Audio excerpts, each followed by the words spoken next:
रक्षितः तस्मात् धर्मो न हन्त्यो मानो धर्मो हतो मति।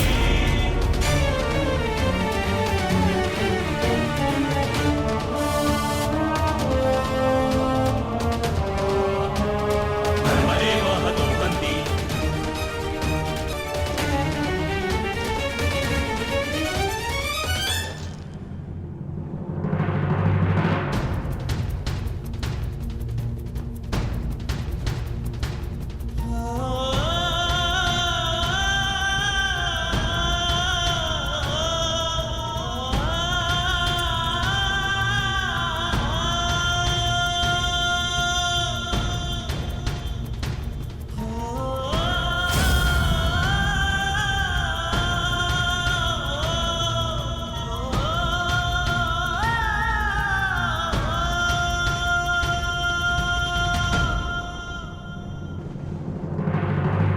दिव्य दृष्टि से बाण शक्ति से जीते ये सारा रण।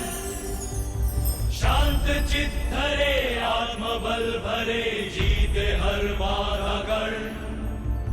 छूट ना पाए लक्ष्य हो चाहे सूक्ष्म सा छुपा होकर। मित्र वेग है सूर्य तेज है कवच चढ़ा इसके तन।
ये रहा वो कवच जिसके कारण आपके पुत्र के चिंता के बाण आपके हृदय को भेद रहे थे।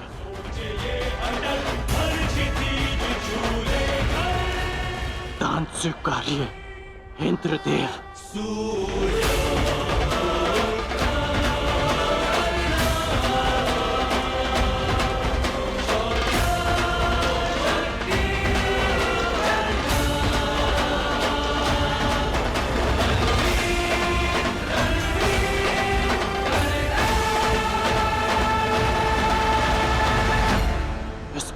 नहीं इंद्रदेव, तो किस प्रकार पुत्र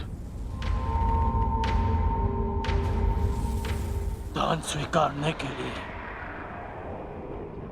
अपने वास्तविक रूप में आइए इंद्रदेव।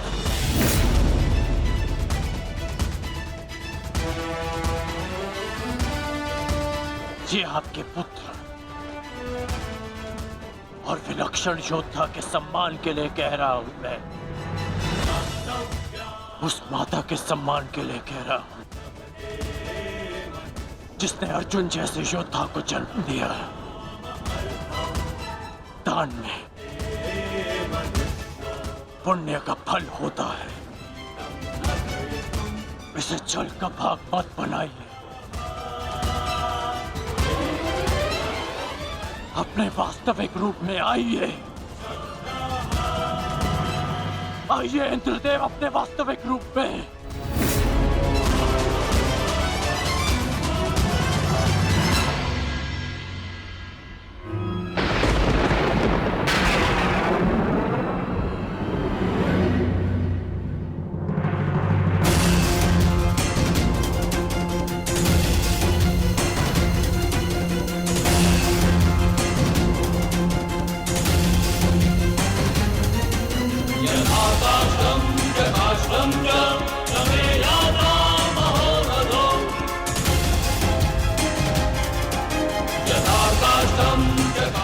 कवच ग्रहण कीजिए इंद्रदेव।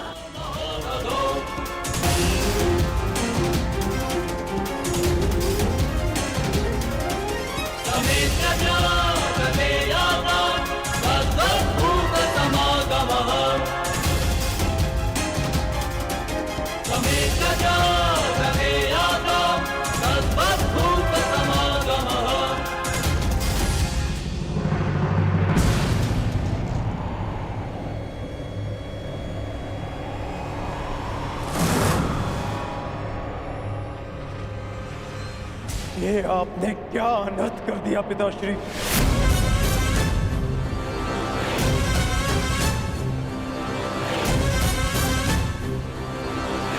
क्यों? क्या आवश्यकता थी आपको इसकी, जो आपने कर्ण से उसका कवच कुंडल छीन लिया?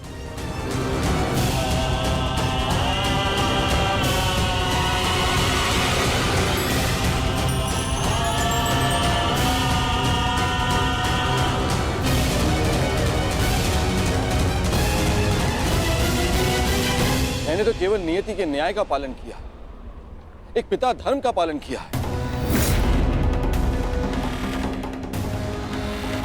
ये किस प्रकार का पिता का धर्म है पिताश्री? पिता का धर्म होता है अपनी संतान में आत्मविश्वास जगाना, परंतु आप अपनी संतान की शक्ति पर विश्वास ना करके कौन सा पिता का धर्म निभा रहे हैं?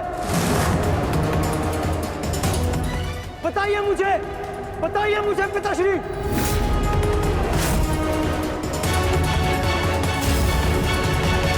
अर्जुन, मैं तो केवल तुम दोनों के बीच होने वाले युद्ध में शक्ति का संतुलन बना रहा था।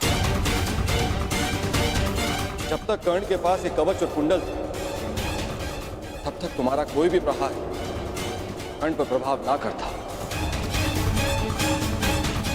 जबकि तुम्हारे पास ऐसी कोई दैव्य ढाल नहीं।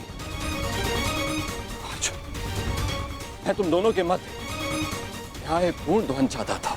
न्याय नहीं, छल किया है आपने पिताश्री। छल करके आपने कर्ण से दान में उसकी ढाल मांग ली। महान बनने के लिए मित्रों की आवश्यकता होती है, और उससे भी अधिक महान बनने के लिए प्रबल शत्रुओं की। परंतु आपने तो मेरे शत्रु को निर्बल बनाकर मेरा मान ही कम कर दिया। मुझे आपसे ऐसी आशा नहीं थी पिताश्री। पहले एकलव्य के साथ अन्याय, उसका अंगूठा छीन कर उसे बाण संधान करने के लायक नहीं छोड़ा आचार्य द्रोण ने, और अब आपने अंगराज से उसका कवच छीन लिया। क्यों? क्या आपको मेरी शक्ति पर इतना भी विश्वास नहीं था जो आपने इतना बड़ा छल किया पिताश्री।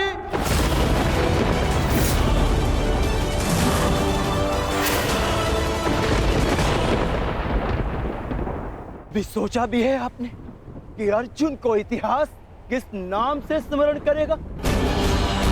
कि उसने उन योद्धाओं को परास्त किया जो उससे कम शक्तिशाली थे, कि समान कौशल रखने वालों के साथ छल किया उसने। मैंने इस महायुद्ध में कर्ण को परास्त करने का वचन दिया था, परंतु मेरे लिए मेरी सबसे बड़ी विजय को आपने छल से रचा हुआ प्रारब्ध बना दिया पिताश्री। और यदि अब मुझे विजय मिली तो भी उसे आपका छल गिना जाएगा, मेरी कुशलता नहीं। प्रारब्ध क्या है उसे कोई नहीं जानता अर्जुन। मुझसे मेरे कवच को छीना है, परंतु मेरे कौशल को नहीं। ना मैं धनुष उठाना भूला हूं, ना बाण संधान करना। तुम्हें जिस द्वंद की अपेक्षा है वो द्वंद तुम्हें अवश्य मिलेगा।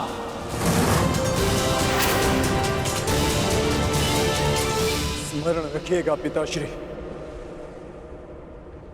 ना मैं कभी इस छल के बोझ से मुक्त हो पाऊंगा और ना ही कभी आप इस अपराध बोझ से।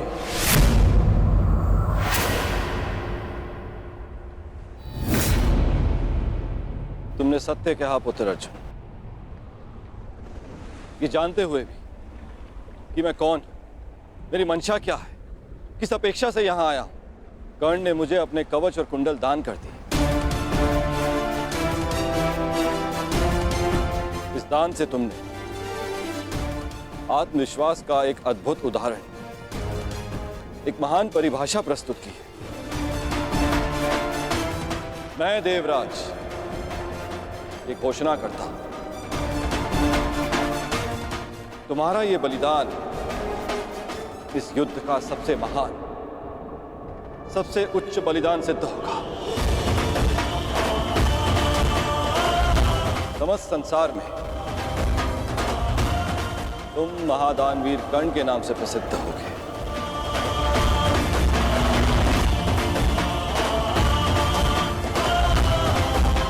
परंतु हमारे इस दान का बोझ बहुत भारी है। इस बोझ के भार के कारण मैं स्वयं से दृष्टि नहीं मिला पा रहा हूं कर्ण।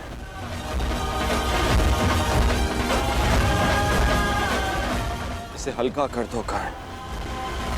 और अब मैं तुम्हें वो अस्त्र देना चाहता हूं जो समस्त संसार में किसी भी प्रकार की ढाल को वेध सके।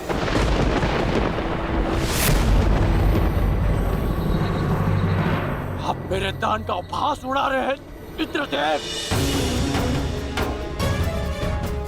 ये एक दान था, कोई व्यापार नहीं।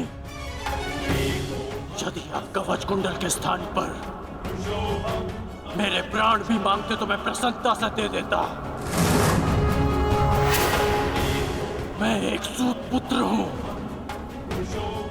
और मेरे पिता ने मुझे सदा देना सिखाया है, लेना नहीं।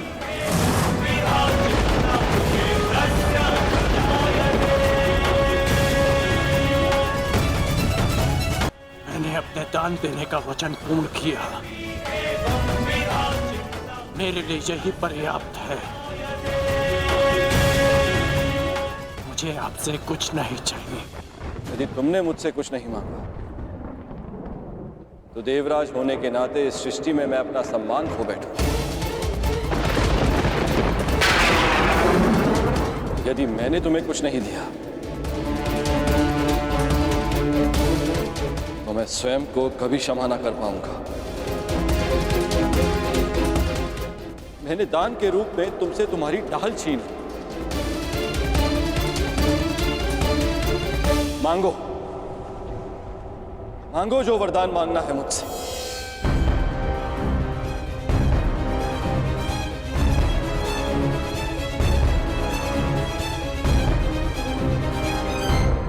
मांगो कर्ण। मैं आपका सम्मान रखने के लिए ये अस्त्र स्वीकार करता हूं जो किसी भी ढाल को भेद सके, जिसे जब भी मैं अपने शत्रु का नाम लेके प्रयोग करूं तो उसका अंत निश्चित हो।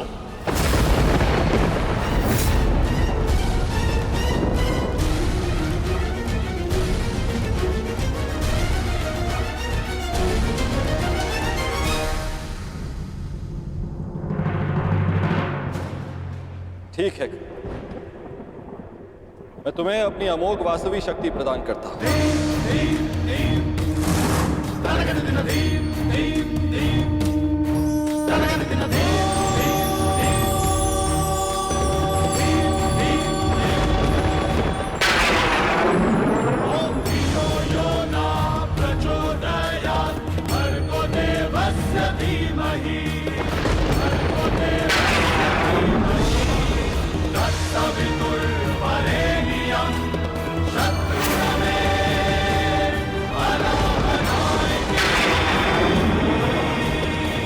इस शक्ति को जिसका नाम लेकर संधान करोगे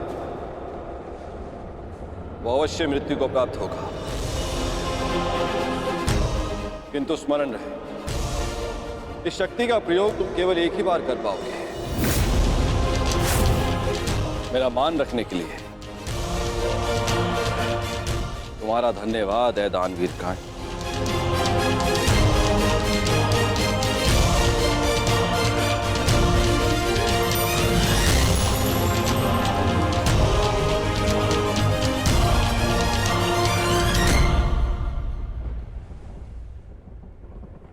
मैंने सदैव यही चाहा था कि तुम्हारा वध मैं तब करूं जब तुमने कवच धारण किया।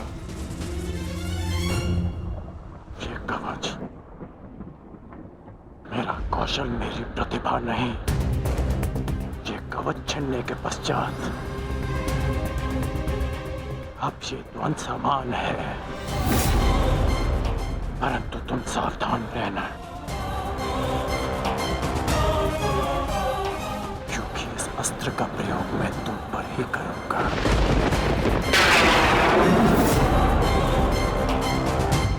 मैं उस द्वंद की प्रतीक्षा करूंगा।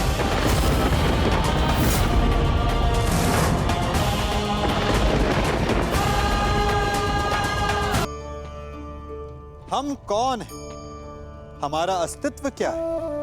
हम क्या हैं और क्या बन सकते हैं? ये बड़ा विचित्र प्रश्न है, परंतु उतना ही महत्वपूर्ण भी। मनुष्य सदा अपने वर्तमान प्रारब्ध के लिए अपने अतीत को उत्तरदायी ठहराता है, अपने जन्म को, अपने परिवार को उत्तरदायी ठहराता है। परंतु तनिक सोचिए, एक कमल जो कीचड़ में खिलता है, वही कमल भगवान की मूरत पर शोभित होता है। एक कोयला जिसे कोई भी शीघ्र नहीं छूना चाहता, परंतु वही कोयला धरा का ताप और दबाव सहकर हीरे में परिवर्तित हो जाता है, और वही हीरा मस्तक पर सुशोभित होता है। तो इन उदाहरणों का निष्कर्ष क्या है? इन उदाहरणों का यह निष्कर्ष है कि उससे कोई अंतर नहीं पड़ता कि आपने जन्म कहां लिया। आपके कर्म आपका स्तर निर्धारित करते हैं। हमने कहां जन्म लिया ये हमारे नियंत्रण में नहीं था, परंतु हम कब और कहां अपने जीवन की अंतिम श्वास लेंगे ये अवश्य हमारे नियंत्रण में होता है। तो कर्म कीजिए, अपने जन्म की उलाहना मत दीजिए। ये कवच मेरा कौशल, मेरी प्रतिभा नहीं। ये कवच छीनने के पश्चात अब ये द्वंद समान है, परंतु तुम सावधान रहना, क्योंकि इस अस्त्र का प्रयोग मैं तुम पर ही करूंगा। मैं उस द्वंद की प्रतीक्षा करूंगा।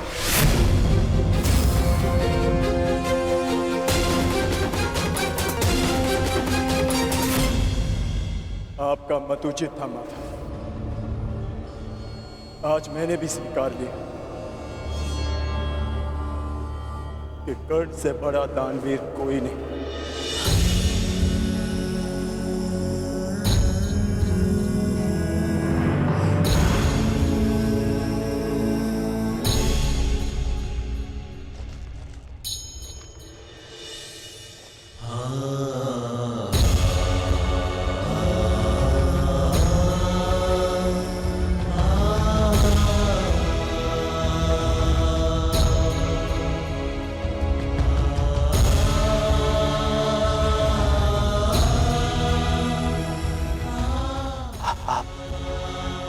निश्चिंत नहीं है सूर्य, आपका पुत्र पीड़ा में नहीं। चल पूर्ण कर दे क्या?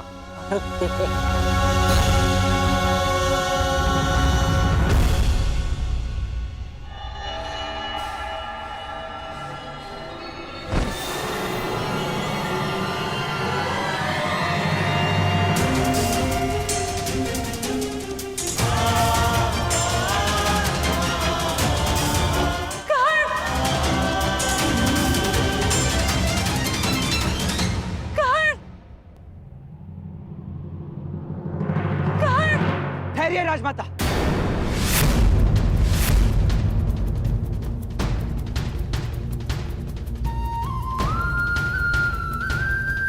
पिताश्री,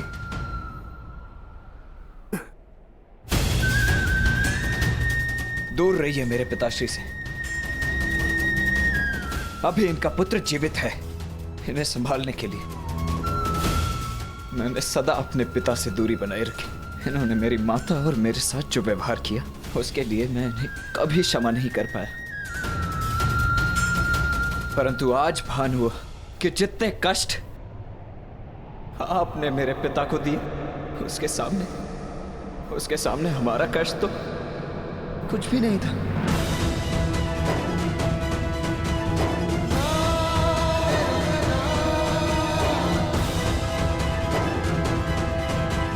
मुझे इन्हें चिकित्सा के लिए शिविर ले जाना होगा। इनकी चिकित्सा आवश्यक है।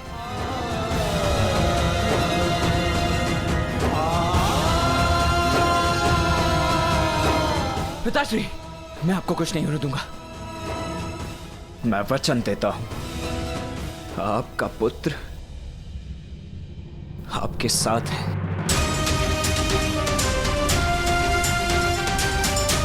पुत्री कुंती इतनी व्यथित होकर कहां जा रही है? क्या कारण होगा?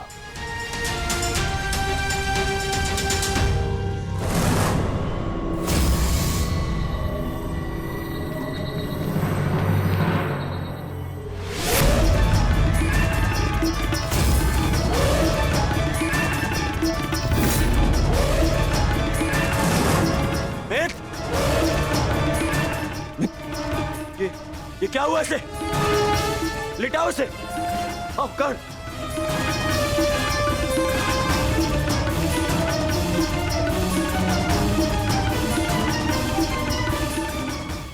ये क्या हुआ मेरे मित्र को?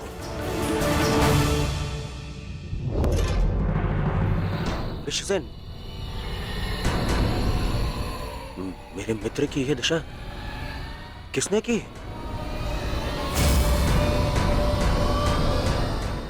मैं प्राण ले लूंगा उसके। मैं कुछ पूछ रहा हूं। क्या हुआ? क्या हुआ? मैं आपको सब कुछ बताता हूं।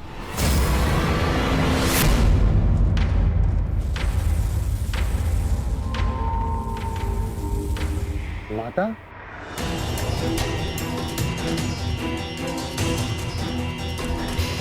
प्रणिपात माता। आप अचानक यहाँ पे? सहदेव, शीघ्र में सब चलो। परंतु कहाँ माता? ये सिद्ध करने के लिए केवल तुम मुझे माता कहते हो, हृदय से भी मानते हो।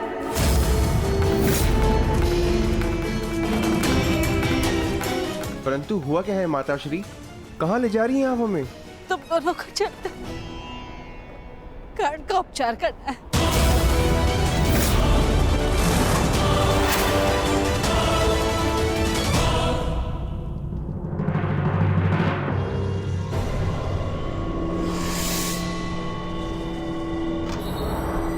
अर्जुन,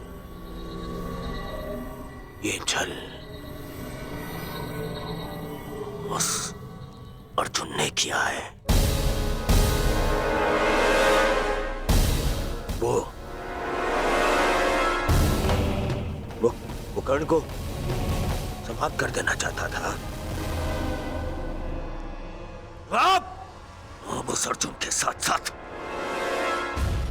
उन पांडवों को भी समाप्त कर दूंगा मैं। पांडव पुत्रों, मैं आ रहा हूं, मैं आ रहा हूं।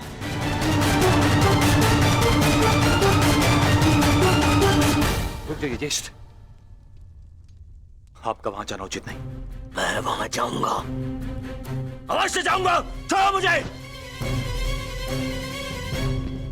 रुक जा मित्र,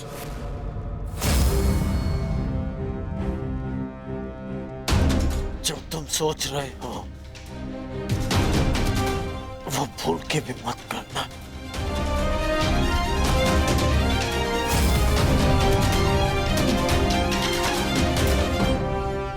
परंतु उन्होंने तुम्हारे साथ में छल किया मित्र। मेरा मित्र मेरी जीवन की सबसे बड़ी शक्ति छीनना चाहा उन्होंने,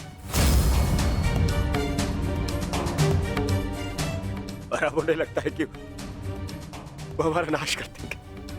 कैसे? मेरा मित्र मेरा कवच लिया गया है, पर मेरी निष्ठा और मेरा विश्वास नहीं। मेरे कुंडल ले लिए पर मेरा कौशल नहीं। ये अंत नहीं,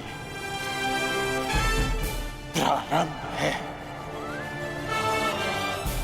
प्रारंभ है मेरी विजय का।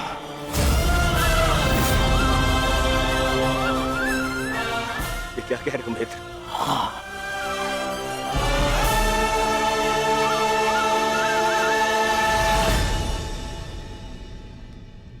यदि तुमने मुझे मन से अपना मित्र माना है तो तुम नहीं चाहोगे।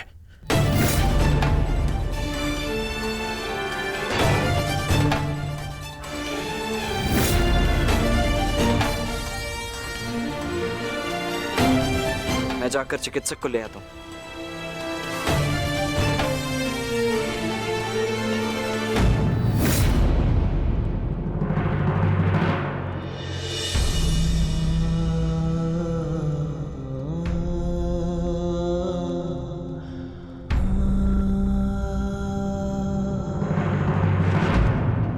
पिताश्री, मित्र,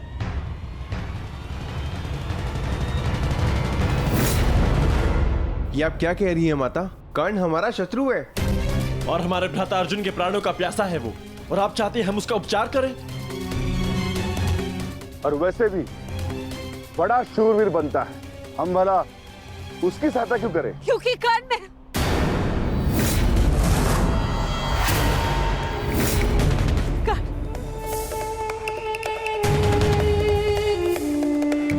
क्या हुआ माते? क्या कुछ ऐसा है जो आप हमसे छिपा रही हैं? बताइए। वो कर्ण, वो मेरा सबसे योग्य शत्रु है ज्येष्ठ।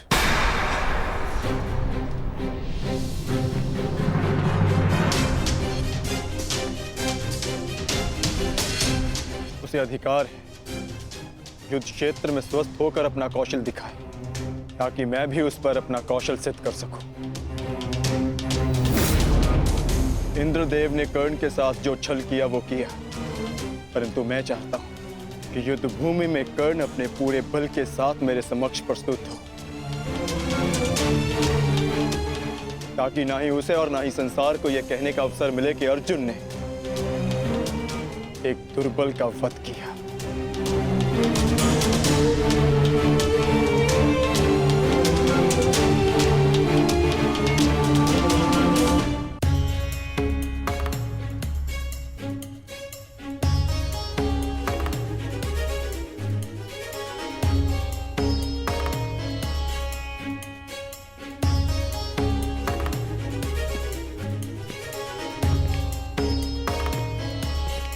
क्षमा करें युवराज, क्योंकि अंगराज के शरीर पर घाव अधिक गहरे हैं, इसलिए मैं उनकी रक्षा नहीं कर सकता।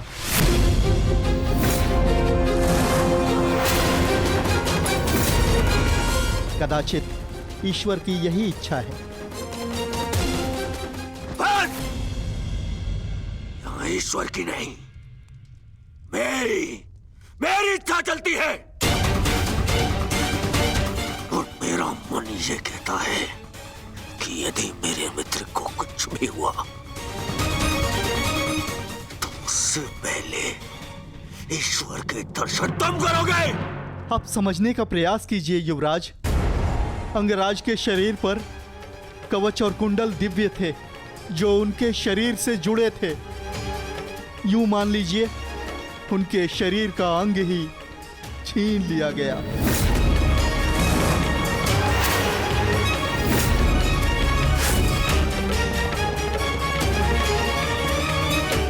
इसलिए मैं उनकी सहायता नहीं कर सकता।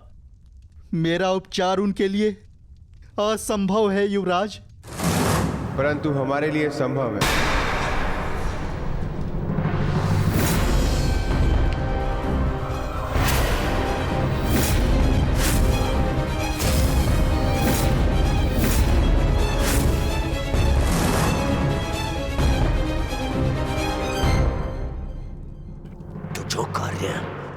अर्जुन के पिता पूर्ण नहीं कर पाए, वो पूर्ण कर रहे हो भानुपुत्रों।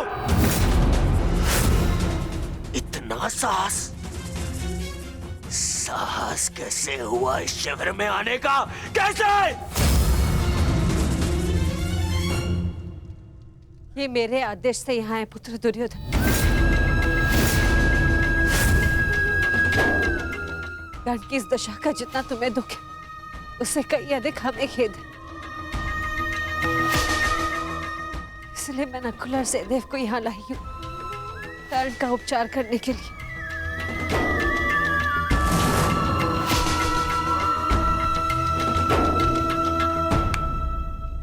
धन्यवाद, परंतु मुझे आपकी सहायता की आवश्यकता नहीं है। आप जा सकते हैं।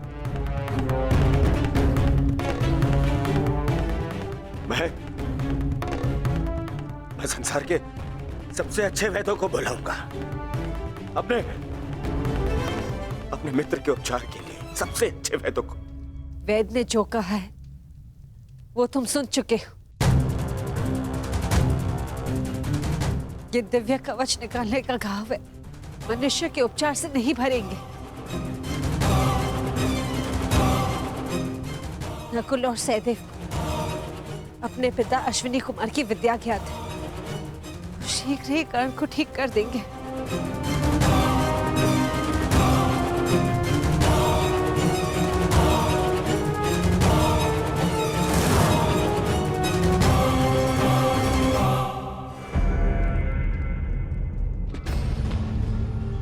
कर्ण को कुछ भी हो गया तो उसका उत्तरदायित्व कौन लेगा?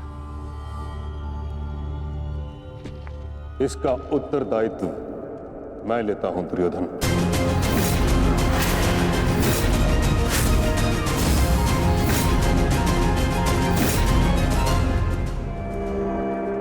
मुझे नकुल सहदेव की योग्यता पर पूर्ण विश्वास है।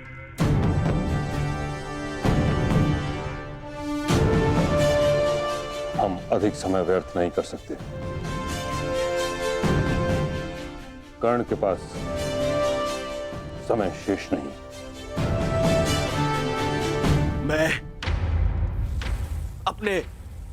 अपने मित्र के प्राण अपने शत्रु के हाथ में नहीं दे सकता, बस। परंतु एक पुत्र का दायित्व एक माता को तो दे सकते हो ना दुर्योधन पुत्र। कर्ण ने सदा मुझे मां के सम्मान का आदर किया है। मैं भी सदा उसकी हितैषी रही हूं।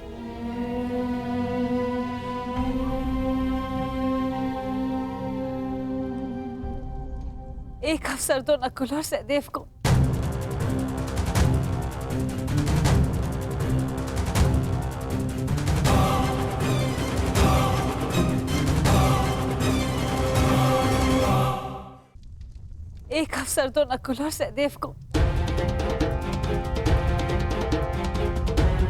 ठीक, उपचार आरंभ करो।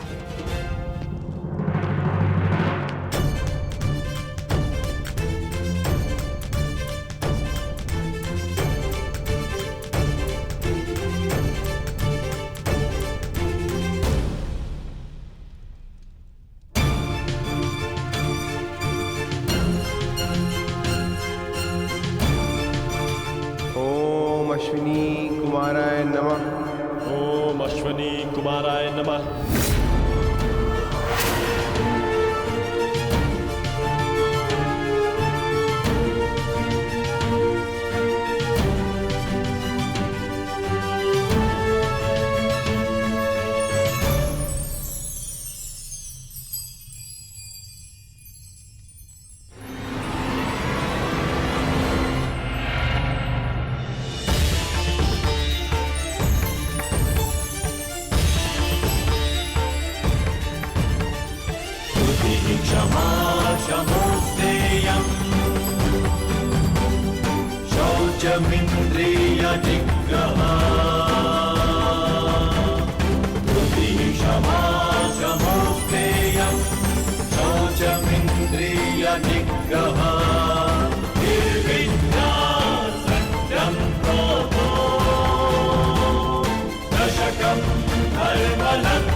तुम दोनों ने जो किया वो प्रशंसा के योग्य है।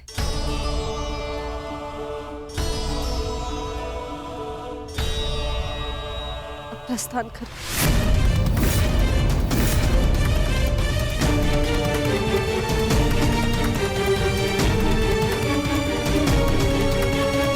हम प्रस्थान करें, अर्थात आप हमारे साथ नहीं आ रही हैं माते?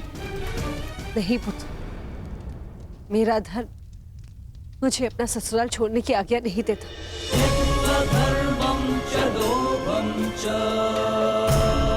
मुझे यही कौरव शिविर में रहना होगा। हम युद्ध की चौखट पे खड़े हैं माता श्री। हम आपको शत्रु शिविर में नहीं रहने दे सकते। मेरी रक्षा का दायित्व तुम ताजश्री और कर्ण पर छोड़ दो।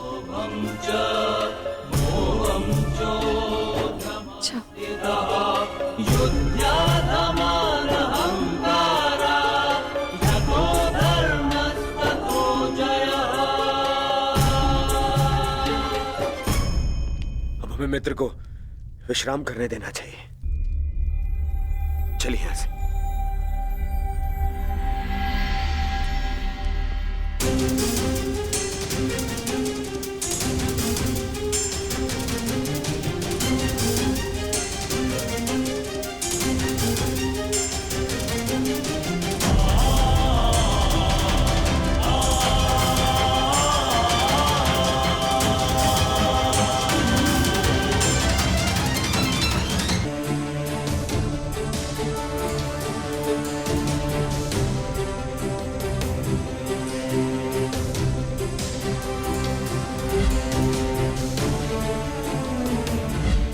एक पुत्र का दायित्व एक माता को तो दे सकते हो ना दुर्योधन पुत्र। कर्ण ने सदा मुझे मां के सम्मान का आदर किया है।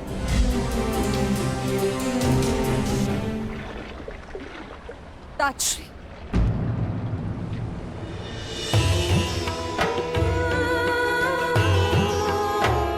ताजश्री,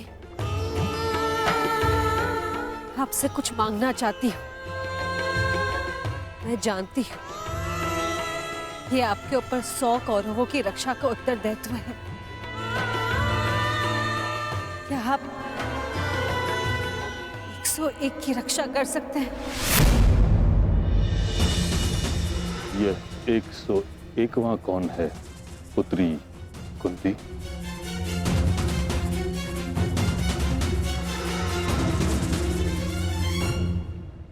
अंगराज कर्ण, अंगराज कर्ण, अंगराज कर्ण, अंगराज कर्ण। ये जानते हुए कि कर्ण पांडवों के विरुद्ध है, तुम उसकी रक्षा करना चाहती हो। जान सकता हूं क्यों? क्योंकि उसकी मां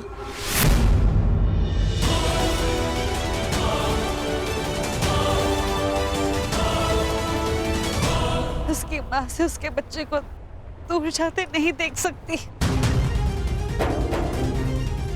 कर्ण भली भांति ये जानता था कि यदि उसके पास कवच ना रहा तो वो अर्जुन के समक्ष कमजोर पड़ जाएगा।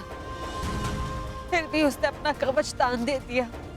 ऐसे योद्धा को अपने मां के पास सुरक्षित देखना चाहती हूँ, क्योंकि मैं उसकी मां का दर्द समझ सकती हूँ। वो दुख जो अपने पुत्र से दूर होने का, जिसका पुत्र घोर संकट में हो, मुझसे भला और कौन इस दुख को समझ पाएगा? जिसके सभी पुत्र इस महायुद्ध के मृत्यु के समक्ष हो।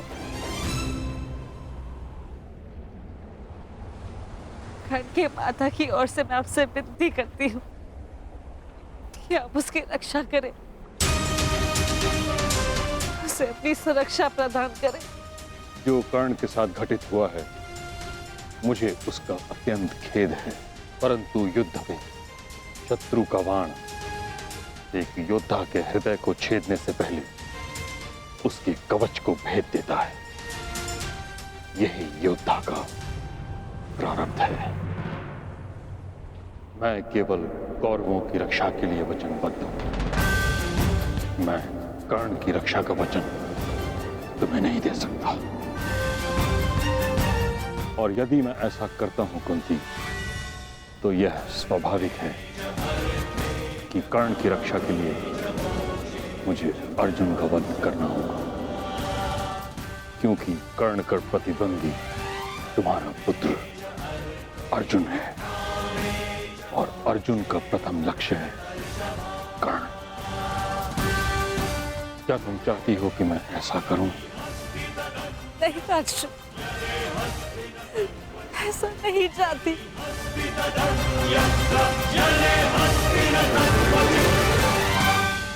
कैसी परिस्थिति है प्रभु, मैं चाहकर भी कुछ नहीं कर सकती। किंतु पितामह, मैं चाहती हूँ आप कर्ण की रक्षा करें, कर्ण की रक्षा करें। मेरे पास कोई और मार्ग नहीं पुत्री।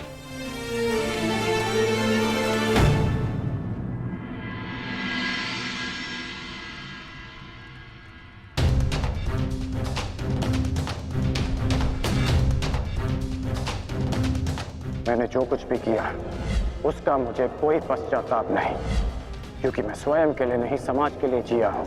संसार में परिवर्तन लाने से पूर्व हमें स्वयं में परिवर्तन लाना चाहिए, और यदि मैं ऐसा नहीं करता तो तुम आज एक सूत पुत्र होकर हाथ में शस्त्र नहीं उठा पाते।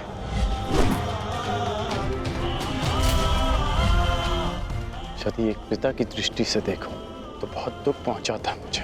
परंतु परिवर्तन की कामना रखने वाले एक योद्धा की दृष्टि से देखूं तो मुझे ग्लानि नहीं,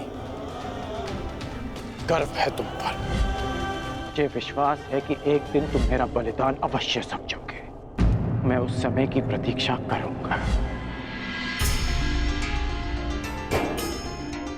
मुझे सदा लगता था कि परिवर्तन के बहाने आप अपने परिवार से दूर रहना चाहते हैं,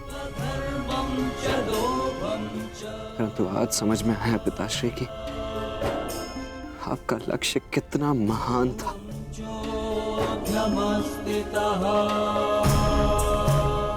अब आंखें खोलिए पिताश्री, अपने वृषसेन से बात कीजिए। मुझे आप पर, आपकी सोच पर विश्वास है पिताश्री, विश्वास है।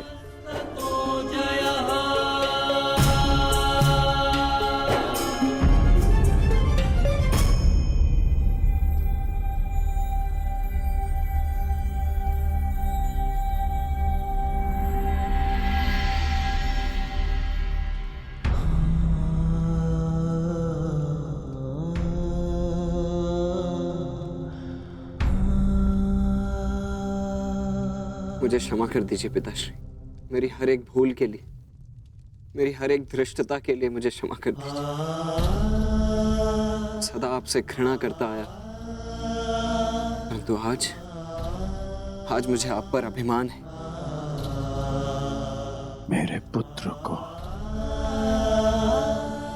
मेरी सोच पर विश्वास है। ये विश्वास पाने के लिए एक कवच कुंडल तो क्या, सहस्त्र कवच कुंडल अपने शरीर से उतार कर फेंक सकता हूं।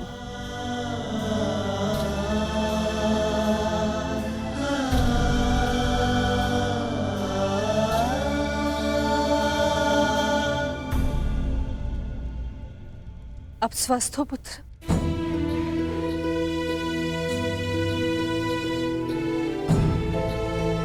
वो मैं युवराज को बताकर आता हूं कि आप स्वस्थ हैं। प्रणिपात राजमाता। वृषसेन, तुमने मुझसे तो क्षमा मांग ली, परंतु अपने व्यवहार के लिए किसी और से क्षमा मांगना शेष है।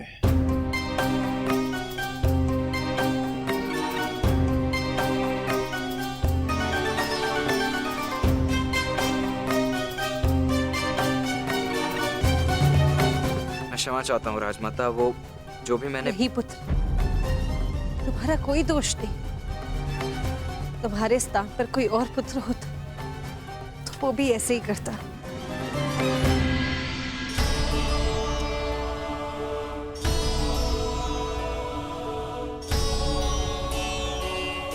धन्यवाद।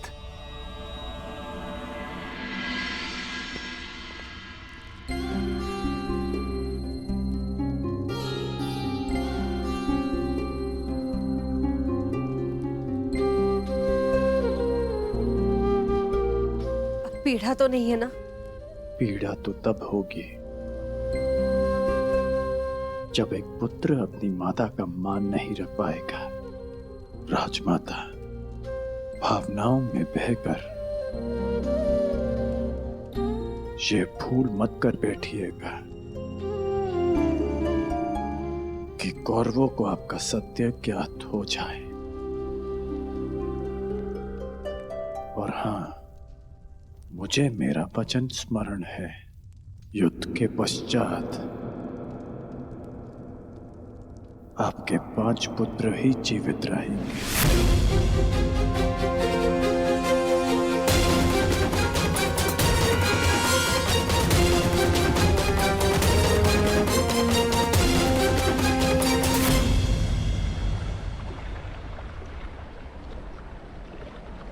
कितना सुंदर सूर्यास्त है ना गंगा पुत्र।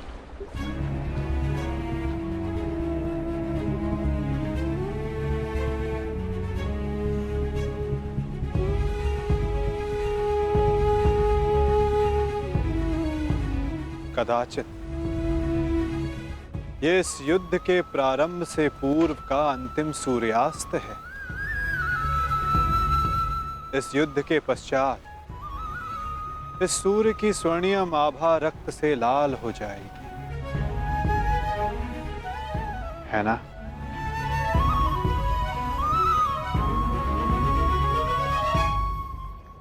और ये रक्त मेरे ही वंश का होगा वासुदेव। मेरे वंश की सुरक्षा और नाश के मध्य की अंतिम संध्या है ये। किंतु सत्य यही है कि अब इस अनहोनी को कोई रोक नहीं सकता। आज मेरा जीवन इन्हीं प्रश्नों से घिरा हुआ है। वह प्रश्न जिनके उत्तर मेरे पास नहीं, वह संदेह जिसे मैं कभी स्पष्ट नहीं कर पाऊंगा। परंतु जब बालक के मन में प्रश्न होता है, कोई संदेह होता है, तो वो इन सब प्रश्नों का उत्तर पाने के लिए अपनी मां से पूछता है। कदाचित आपके प्रश्नों का उत्तर आपकी माता के पास हो, गंगा पुत्र।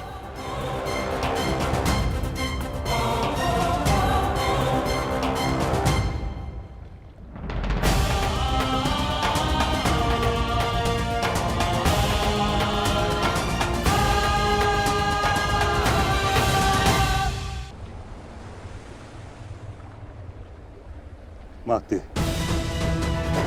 मैं आपसे विनती करता हूं,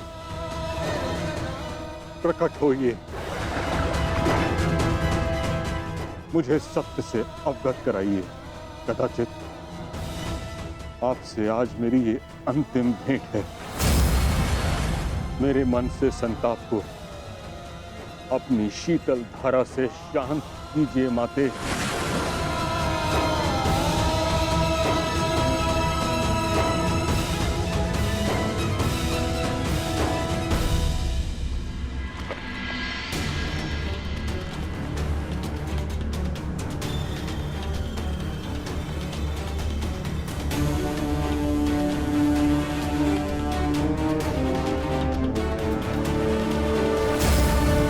मुझे क्षमा कर देना पुत्र। भगवान सूर्य नारायण तुम्हारी रक्षा करें।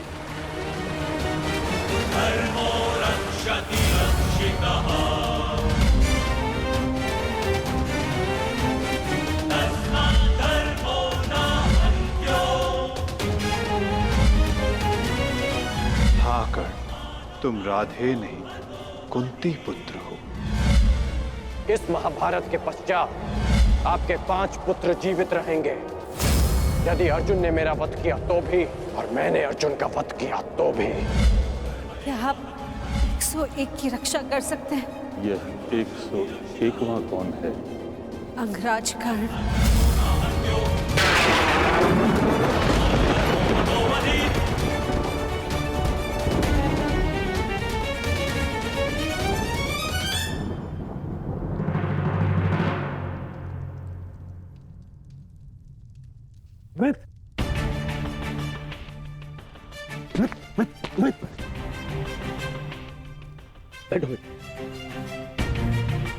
बैठो।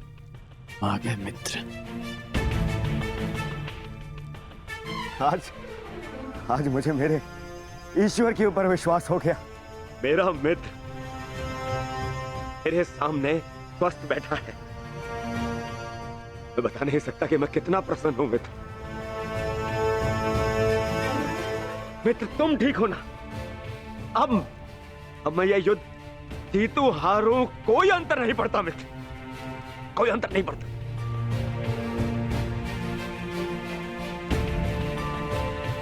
तुम चिंता मत करो मित्र, हम ये युद्ध अवश्य जीतेंगे।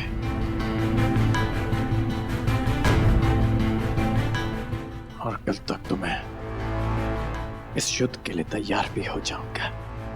हाँ मित्र, हाँ। कल इस युद्ध का सबसे बड़ा महायुद्ध प्रारंभ होने जा रहा है। वृषसेन, सारी तैयारियां हो गई? जी पिताश्री।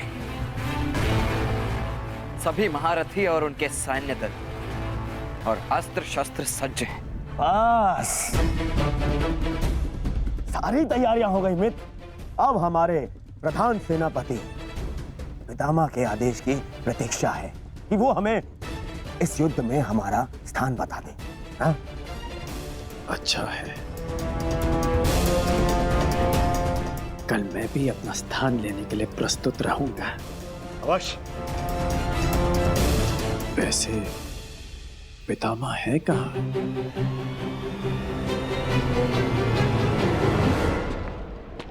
कुंती, प्रणिपात ताश्री। आज मैं तुम्हें आशीर्वाद देने नहीं आया हूं। मैं तुमसे कुछ प्रश्न पूछने आया हूं।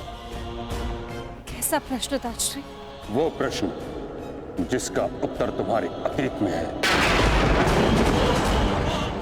उस अन्याय के विषय में पूछने आया हूं जो तुमने एक अबोध बालक के साथ किया।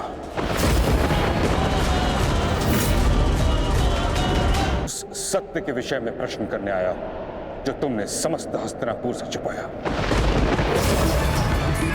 क्या दोष था उस बालक का कुंती? वरदान तुम्हें मिला, दोष तुमसे हुआ, तो फिर दंड उस बालक को क्यों?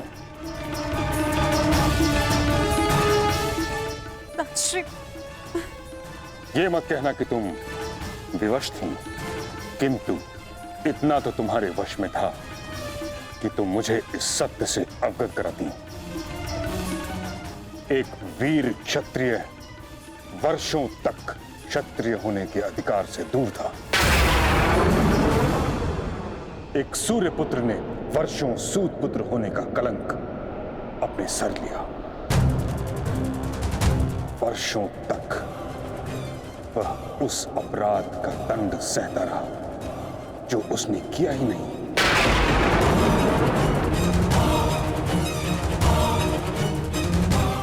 तुमने न स्वयं कर्ण के साथ अन्याय किया है कुंती, बल्कि हर पल हर पग पर उसके विरुद्ध मुझसे भी अन्याय करवाया है।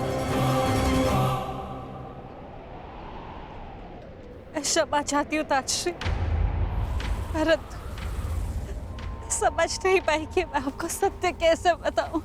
समझ तो तुम नहीं रही हो कुंती, कितना बड़ा अनर्थ करवा दिया है तुमने हस्तिनापुर से। एक क्षत्रिय को सूत का जीवन व्यतीत करना पड़ा। उसे ना क्षत्रियोचित शिक्षा मिली, ना ही अधिकार। रंगभूमि से उसे अपमानित करके निकाला गया। उसके भाई के मुंह में उबलता हुआ स्वर्ण डाला गया। हर पल उसे पीड़ा मिली, हर पल उसके साथ घोर अन्याय हुआ। तुमने ठीक नहीं किया कुंती, परंतु मैं अब सब ठीक कर दूंगा।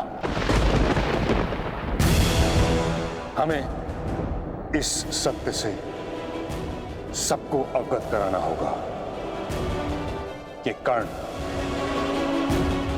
तुम्हारा पुत्र है, अन्यथा अनर्थ हो जाएगा। नहीं ताजश्री, आप ऐसा मत कीजिए। इस सत्य का अगर सबको भान हो गया तो अनर्थ हो जाएगा। जन्म से कर्ण को सम्मान नहीं मिला। अपने कर्म से जो उसने सम्मान अर्जित किया है, सबको सत्य बताने से वो भी समाप्त हो जाएगा। मैं आपसे विनती करती हूँ ताजश्री, इस सत्य को आप रहस्य ही रहने दीजिए। विनती।